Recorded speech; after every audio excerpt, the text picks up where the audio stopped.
Aujourd'hui, j'aimerais qu'on aborde euh, le fait que le Seigneur, il est, il est conséquent avec ce qu'il nous demande. Là, ça fait plusieurs dimanches, plusieurs fois que l'on prêche sur ce que le Seigneur fait dans nos vies, sur la manière dont il peut nous faire passer par le désert, la manière dont il nous fait passer par l'épreuve. Eh bien, aujourd'hui, je voudrais que l'on découvre ensemble que le Seigneur, oui, nous fait passer par ces moments difficiles, mais qu'il nous donne ce qu'il nous faut. Il nous donne les ressources pour pouvoir passer à travers le désert, pour pouvoir passer à travers les épreuves, pour pouvoir passer à travers même ce monde qui est, pour le moins, très agressif, très violent. On va lire dans 2 Corinthiens, au chapitre 12 et au verset 7. 2 Corinthiens, chapitre 12, verset 7. Et pour que je ne sois pas enflé d'orgueil, il m'a été mis une écharde dans la chair, un ange de Satan pour me souffleter, pour que je ne sois pas enflé d'orgueil. 3 fois j'ai supplié le Seigneur de l'éloigner de moi, et il m'a dit, ma grâce te suffit, car ma puissance s'accomplit dans la faiblesse. Je me glorifierai donc bien plus volontiers de mes faiblesses, afin que la puissance de Christ repose sur moi. C'est pourquoi je me plais dans les faiblesses, dans les outrages, dans les privations, dans les persécutions, dans les angoisses pour Christ. En effet, quand je suis faible, c'est alors que je suis fort. Nous avons déjà dit et abordé que l'épreuve, la difficulté, les persécutions, les douleurs que le Seigneur permet dans nos vies ne sont pas sans but. Il y a toujours une raison pour laquelle le Seigneur nous place dans cette situation difficile, pour nous débarrasser d'un péché, pour nous apprendre quelque chose, ou tout simplement pour nous empêcher d'être enflés d'orgueil. Voilà, comme il nous est dit dans cette parole, que je ne sois pas enflé d'orgueil. L'orgueil, c'est ce qu'il y a de pire. L'orgueil, c'est ce qu'il y a de pire. C'est le 50e niveau de péché, c'est le péché originel, celui qui va nous faire chuter, celui qui va nous faire nous mettre entre Dieu et son œuvre. Donc le Seigneur met tout ça en place. Alors on peut dire, oui mais Seigneur, c'est difficile pour moi. Comment vais-je réussir à m'en sortir? Regarde, là, tu m'as mis dans cette situation-là. Oui, je crois que tu es à l'œuvre, d'accord? Mais Seigneur, c'est difficile à vivre. C'est compliqué. Ça me fait mal, ça me fait peur. Je perds des choses. C'est très dur pour moi. Et là, ma grâce te suffit car ma puissance s'accomplit dans la faiblesse. On est bien d'accord que lorsque nous sommes conscients que nous sommes pécheurs, lorsque nous sommes conscients de notre état de faiblesse, nous nous appuyons entièrement sur Dieu.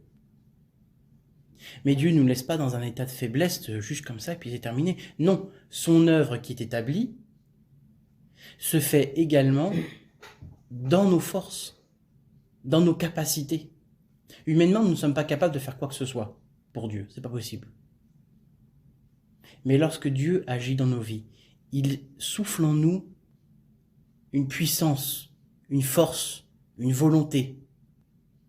Ce qui fait que nous ne pleurons pas, nous ne tomberons pas. Parce que c'est Dieu qui nous soutient. C'est Dieu qui nous donne cette force, cette capacité. Je vous donne un exemple. J'ai beaucoup de douleurs, de tendinite, etc. Et l'autre jour, j'avais très très très mal et je me suis demandé comment j'allais faire pour travailler. J'ai dit, Seigneur, je peux pas me mettre en arrêt, la situation est vraiment compliquée à l'hôpital. Si je me mets en arrêt là, il y aura personne pour me remplacer, ou bien ça va être quelqu'un qui a déjà fait, qui a déjà été rappelé, qui a déjà travaillé, qui est déjà fatigué. Seigneur, il faut que je puisse travailler. Seigneur, tu m'as mis dans ce travail-là, tu m'as mis dans ce métier qui, oui, est fait pour moi. Tu m'as donné les capacités mentales, physiques pour faire ce métier-là. Seigneur, là, j'ai besoin de ta grâce. J'ai besoin de toi. Je ne pourrais pas travailler sinon. Et je suis allé, alors j'avais mal à mon pied, ça c'est indéniable, j'avais mal, mais par contre, je n'ai eu aucune difficulté à faire mon travail. Au moment où il y avait des soins à faire, etc., je ne pensais même pas à mon pied, et oui, j'avais mal quand je me déplaçais, quand je marchais, mais j'ai fait ma nuit de travail et ça s'est très bien passé. Le Seigneur nous donne les capacités pour. Oui, l'épreuve est là, oui, la difficulté est là, c'est un fait, on va pas le nier. Mais le Seigneur nous donne les capacités pour. Et si jamais il y a quelque chose réellement qui risque de nous submerger, lorsque nous appelons Christ à l'aide, bien lui calme la tempête, ou il nous donne la force pour la surmonter. C'est lui qui nous surélève, c'est lui qui nous fait marcher sur les eaux. Lorsque l'apôtre est descendu de la barque qui marchait sur les eaux, tant qu'il regardait à Christ, il tenait sur les eaux. Il faisait confiance à Christ. Quand il a regardé la tempête, il a commencé à sombrer. Mais à partir du moment où c'est Christ que nous regardons, nous pouvons marcher aussi sur les eaux. Nous marchons sur la tempête.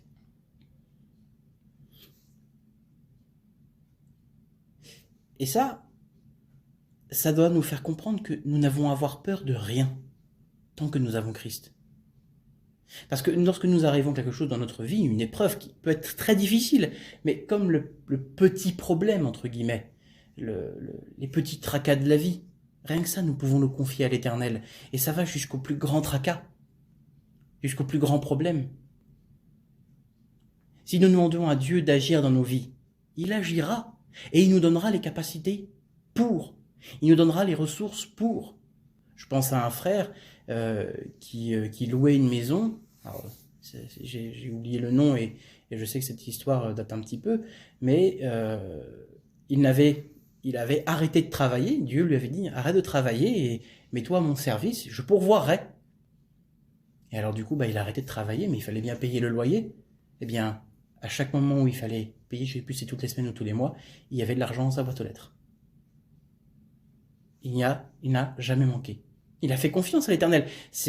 Ça peut faire peur. On dit, mais si je n'ai pas de quoi payer mon loyer, moi je vais être à la rue. Il y a, entre guillemets, un danger. Mais puisque l'Éternel est aux commandes, il ne courait aucun danger. La tempête était là. Le risque d'être expulsé de la maison s'il ne payait pas son loyer était là. C'était concret. Mais tant que l'Éternel était là, il n'a manqué de rien. Il n'a jamais manqué de rien. C'est comme Élie. Élie qui a été mis à l'écart, le Seigneur dit, va à tel endroit, bois l'eau de la rivière, et tous les jours, des oiseaux venaient lui apporter du pain et de la viande. Tous les jours. Jusqu'à ce que l'eau ait été tarie, et là le Seigneur lui a dit, va à un autre endroit. Mais lorsque le Seigneur nous envoie quelque part, nous mandate pour quelque chose, il nous donne les ressources dont il a besoin. Dont on a besoin, pardon.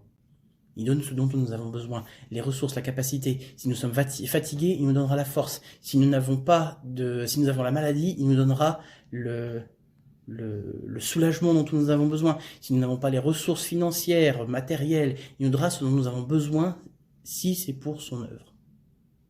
À partir du moment où si c'est pour son œuvre, il agira. Et nous pouvons aller encore plus loin. C'est pareil pour les plus grands travers de ce monde. Les bruits de guerre, les maladies, les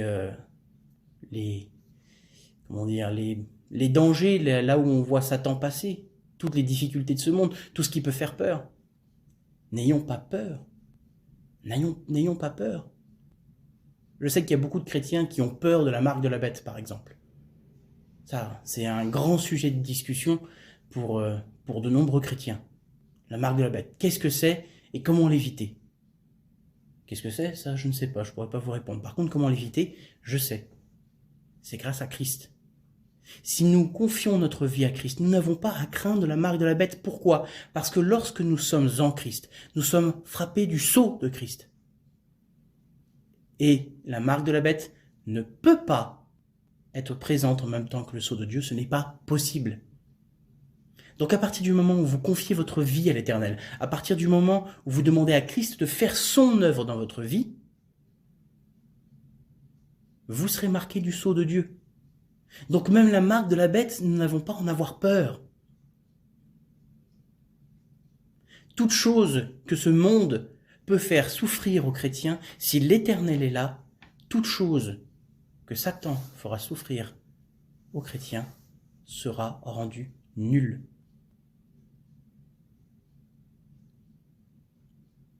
Le Seigneur peut disposer les cœurs, il peut disposer les événements, il peut disposer de toutes choses pour que son œuvre puisse être établie à celui qui lui confie sa vie. Donc c'est pour ça, lorsque je vous dis, oui, mais Seigneur, j'ai peur que ça arrive, ou là, je passe un entretien d'embauche, j'ai peur de ne pas avoir ce travail, ou j'ai peur que là, du coup, on me change de poste. Là, je parle de moi, hein. J'avais peur parfois de me dire, oui, mais Seigneur, là, vu la situation, je risque de changer de poste, j'ai pas envie de retourner travailler à tel service, ou de jour, ou choses comme ça. Il dit, mais si le Seigneur me le demande, ça pourrait être pas une catastrophe, bien sûr, hein, soyons modérés, mais quelque chose de difficile pour moi. Et voilà, par exemple, je n'aime pas travailler dans les EHPAD et je n'aime pas travailler de jour. Et si le Seigneur un jour me dit, bah, tu vas travailler de jour dans les EHPAD, quelle va être ma position? Est-ce que je vais être agité et me dire, mais oh, Seigneur, c'est dur pour moi, c'est difficile? Oui, je sais que c'est dur pour toi et c'est difficile, mais par contre, il y a quelque chose à la clé. Je ne te demande pas ça pour rien. Il va y avoir des choses pour toi, il va y avoir des choses pour les gens que tu vas soigner. Il y a mon œuvre qui va s'accomplir là. Et ne t'inquiète pas, ma grâce te suffit. Je te donnerai la capacité chaque jour de faire ton travail correctement selon mon cœur. Je te donnerai la patience, je te donnerai l'amour, pourvu que tu acceptes que je fasse mon œuvre dans ta vie. Alors, Amen. Amen et gloire à Dieu. Ne nous mettons pas entre Dieu et son œuvre. N'ayons pas peur des grands dangers de ce monde comme des petits tracas. Oui, parfois ça nous arrive, et oui, ce n'est pas agréable, c'est un fait. Mais confions-nous dans l'Éternel, car il nous donne ce dont nous avons besoin. Regardez Israël lorsqu'il est sorti d'Égypte. Le Seigneur l'a sorti d'Égypte, mais ensuite ils ont été dans le désert. Dans le désert, il n'y a pas de quoi faire pousser des champs, il n'y a pas de quoi faire paître les animaux, il n'y a pas de nourriture, il n'y a pas d'eau. Tous les jours, le Seigneur leur donnait la manne. Tous les jours. Tous les jours, le peuple d'Israël avait de quoi se nourrir, avait de quoi nourrir ses bêtes, avait de quoi survivre. Tous les jours. Pourtant, 40 ans dans le désert. Donc, n'ayons pas peur. Acceptons que le Seigneur fasse son œuvre, nous fasse passer par le désert, et soyons assurés qu'il nous donnera ce dont nous avons besoin. Alors, il peut y avoir autre chose, c'est que, on dit oui, mais oui, j'accepte que le Seigneur fasse son œuvre dans ma vie, mais il y a des moments où je perds patience, je suis pas bien, je m'agace, je m'énerve, et je suis fatigué, je n'en peux plus, puis je n'en peux plus. Là, si je prends l'exemple, ces derniers temps, pour moi, le travail, c'est compliqué, je suis très fatigué, j'ai des douleurs partout, et je m'en agace. Je m'en agace beaucoup, ça s'est un peu ressenti. Ma collègue me disait qu'elle me trouvait très fatigué et puis un peu irritable. Et oui, effectivement, oui. Alors Seigneur, je dis, mais pourquoi si ta grâce me suffit? Pourquoi est-ce que je ne suis pas en mesure? Pourquoi est-ce que je ne suis pas capable de garder patience? Pourquoi? Alors, la première, c'est parce que nous sommes faillibles, déjà pour commencer. Et ensuite, parce que, je vais avoir tendance à me charger les épaules de ce que le Seigneur ne m'a pas demandé. Dans la vie de tous les jours. Il va y avoir des événements, des choses qui vont arriver où le Seigneur me dit, non, mais t'as pas besoin de ça. T'as pas besoin de faire ci. Là, ce serait mieux que tu ailles te coucher, plutôt que de jouer à un jeu vidéo. Là, ce serait mieux que tu fasses ceci. Le Seigneur me le dit, mais je fais un peu qu'à ma tête. Puis c'est tous les jours un petit peu. Ce qui fait qu'on est épuisé. Il y a la pression qui vient tout le temps. Il y a un tel qui me dit, c'est pas urgent, mais j'aurai besoin d'un coup de main pour ça, mais c'est pas urgent, il est tard, mais t'inquiète pas, on pourra voir ça demain. Non, moi j'ai envie de montrer que je suis un ami qui est là pour les autres, donc du coup je vais aller, il est tard, mais je vais quand même y aller, je vais faire les choses. Je dis, ah oui, ça c'est sûr, je rends service à mon ami, c'est bien, sauf que je le fais de manière irréfléchie. Et du coup, derrière, je vais à mon travail, que le Seigneur m'a donné, et puis je suis irritable, je suis fatigué. Ah oui, mais si je ne prends pas de repos là où le Seigneur m'en donne. Alors du coup, je disais ça au Seigneur, mais pourquoi? Pourquoi est-ce que je ne suis pas capable de rester patient? Il dit, oui, mais est-ce que je t'ai dit de faire toutes ces choses en plus? Ne t'ai-je pas conseillé de te reposer? À un moment donné, il a dit à ses disciples, reposez-vous. Reposez-vous. Le Seigneur nous donne du repos quand nous en avons besoin, pardon. Il nous donne le repos de l'esprit parce que c'est lui qui s'occupe de toutes choses, mais également il donne le repos physique dont nous avons besoin pour pouvoir accomplir son œuvre, pour qu'il puisse accomplir son œuvre en nous, pardon. Alors je dis, ah oui, c'est vrai, Seigneur. Ah oui, c'est vrai. Je dis, mais Seigneur, pourtant, là, il y a ce problème-là. Il faut bien que je m'en occupe. Et dit là, l'erreur est dans la phrase que je viens de dire. Il faut bien que je m'en occupe. Pas à moi de m'en occuper. Et là, le Seigneur, il m'a dit une chose. Ne crois-tu pas que je suis suffisamment puissant pour m'occuper de ça moi-même? J'ai arrêté de discuter. Je suis rentré à la maison et j'ai constaté que le Seigneur avait effectivement agi et s'était occupé du problème en question. Le Seigneur, il est présent. Il nous décharge de nos fardeaux, puisqu'il nous rend forts spirituellement pour qu'il puisse accomplir son œuvre. Mais nous avons souvent tendance à nous recharger de fardeaux pour montrer que ah oui, je peux faire ça, je peux être un bon ami, je suis capable de, je vais faire ça, je vais faire ci, et puis là, c'est de nouveau on se recharge, et encore, et on arrive fatigué, et on dit mais Seigneur pourquoi? Je dis mais parce que tu t'es rechargé toi-même de ton fardeau. Fais-moi confiance pour toute chose, confie-moi toute chose, cesse de te charger lorsque je te demande de te reposer. Cesse de te charger lorsque je te demande justement de te délester de tous tes fardeaux. C'est moi qui vais m'en occuper. Pourquoi veux-tu absolument me montrer que tu es capable de faire quelque chose alors que ça va te détruire, ça va te faire mal? Ce n'est pas logique. Donc confions tout à l'Éternel. Et lorsque le Seigneur nous dit, mais repose-toi, reposons-nous. Lorsqu'un ami nous demande de l'aide, il ne va pas nous cracher au visage ou nous tourner le dos parce qu'on lui dit je ne suis pas disponible pour l'instant ou je suis fatigué, je viendrai demain matin ou chose comme ça. Ou alors c'est pas un ami. On doit se reposer lorsque le Seigneur nous dit de nous reposer. Et lorsque le Seigneur nous mandate pour quelque chose, nous devons répondre présent. Pourquoi? Parce qu'il est besoin de nous? Non, parce qu'il nous rend participants. Il nous propose de nous rendre participants. Mais à partir du moment où il nous demande d'agir, c'est par sa grâce que nous agissons. C'est par sa capacité, c'est par sa force, c'est par sa puissance. Nous sommes faibles. Ces derniers temps, je suis fatigué, je suis faible physiquement, je suis faible mentalement. Mais si le Seigneur me dit fais quelque chose, je lui dis amen, mais donne-moi la capacité de. Donne-moi la force de. Et c'est pareil pour ceux qui vont entrer dans le service ou qui sont au service de l'Éternel. C'est pareil pour les ministères. Un prophète va recevoir une vision. Il reçoit quelque chose de l'Éternel. L'Éternel lui dit, par ma grâce, transmets cette vision à ton Église. Le prophète va rendre la vision telle qu'il l'a vue. Mais à partir du moment où il dit, sans l'avoir reçu de Dieu, l'explication, entre guillemets, qui va faire plus, qui va prendre sur lui la charge de donner une explication à la vision qu'il a reçue alors que ça ne lui a pas été donné.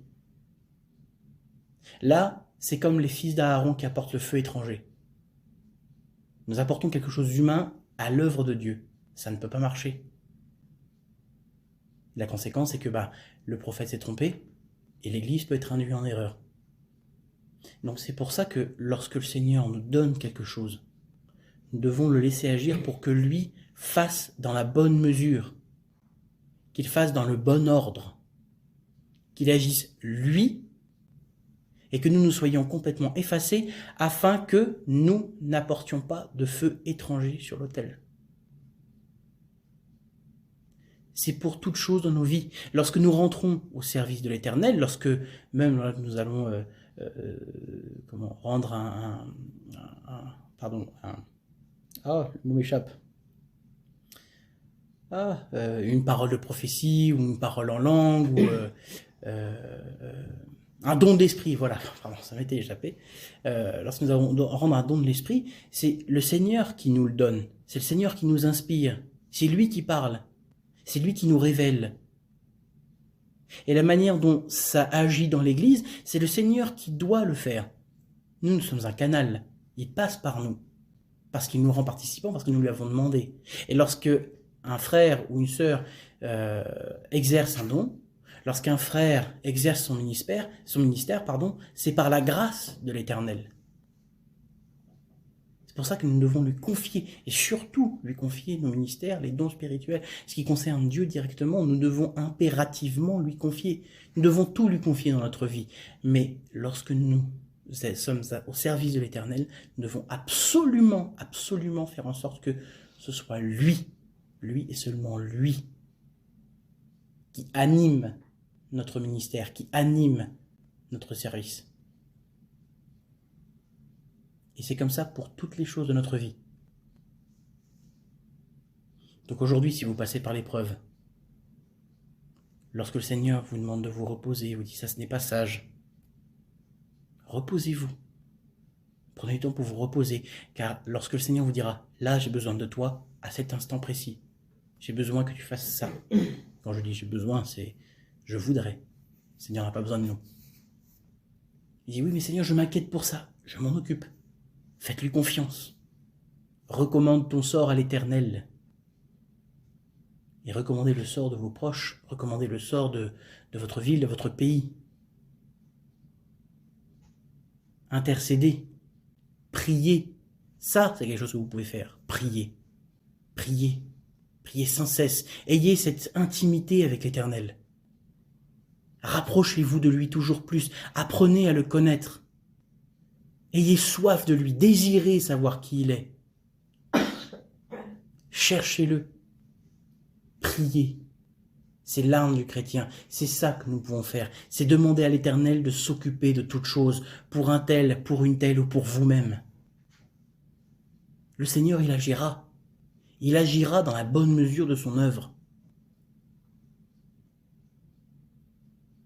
Si vous êtes mandaté, il vous donnera ce qu'il vous faut. Si vous n'êtes pas mandaté, taisez-vous et priez. Reposez-vous lorsque le temps du repos est arrivé et agissez lorsque le Seigneur vous anime et vous dit « faites ». Cherchez sa volonté. Comment? Par la prière. Oui, lisez la parole peut vous être révélée. Elle peut vous être expliquée effectivement par un frère, par une sœur qui a vécu, qui a vécu ce qui est dans la Bible, par un enseignant qui a une compréhension de la parole qui est révélée par Christ. Mais c'est la nourriture céleste. Et lorsque vous avez lire la Bible, le Seigneur peut vous expliquer un passage, peut vous faire comprendre quelque chose. Vous dites, mais Seigneur, je n'étais pas capable de comprendre ça, je l'ai lu plein de fois. Je l'ai lu plein de fois ce passage-là sans le comprendre. Et là, je le comprends. Là, je le comprends. Pourquoi? Parce que je le vis. Et c'est pour ça que la parole est importante à lire. C'est parce que lorsque nous confions notre vie à l'Éternel, le Seigneur, il prouve par sa parole que ce que vous vivez est selon sa parole. Et par le vécu, par la recherche de qui est Christ, le Seigneur vous révèle. Il se révèle. La parole est Dieu.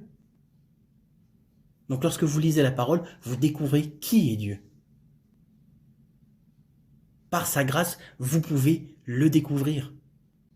Par sa puissance, vous pouvez le découvrir. Nous qui sommes humains, qui sommes faibles intellectuellement et spirituellement, le Seigneur nous fait la grâce de comprendre sa parole et de comprendre qui il est. Donc recherchez l'Éternel, priez. Demandez-lui de vous donner la puissance et la grâce par sa volonté et pour son œuvre. Par Christ, pour Christ, en Christ. L'Éternel agira. Et lorsque vous êtes fatigué, demandez-vous si vous n'êtes pas chargé de ce que vous ne devriez pas vous charger. Et si vous n'en êtes pas sûr, Seigneur, je suis fatigué. Je repose toutes choses en toi, tous mes problèmes, tous mes tracas. Je te remets ma famille, mes amis entre tes mains. Que tu puisses établir ton œuvre. Délestez-vous de votre fardeau. Et chargez-vous du fardeau de Christ. Il est doux et léger. Il est doux et léger. Chargez-vous de Christ. et tout se passera selon sa volonté. Et n'oubliez pas de lui rendre gloire pour toute chose. Nous sommes incapables, nous sommes rendus capables par Dieu, par Christ. Donc n'oubliez pas de lui rendre gloire, et qu'au nom de Jésus-Christ, toute la gloire lui revienne. Amen.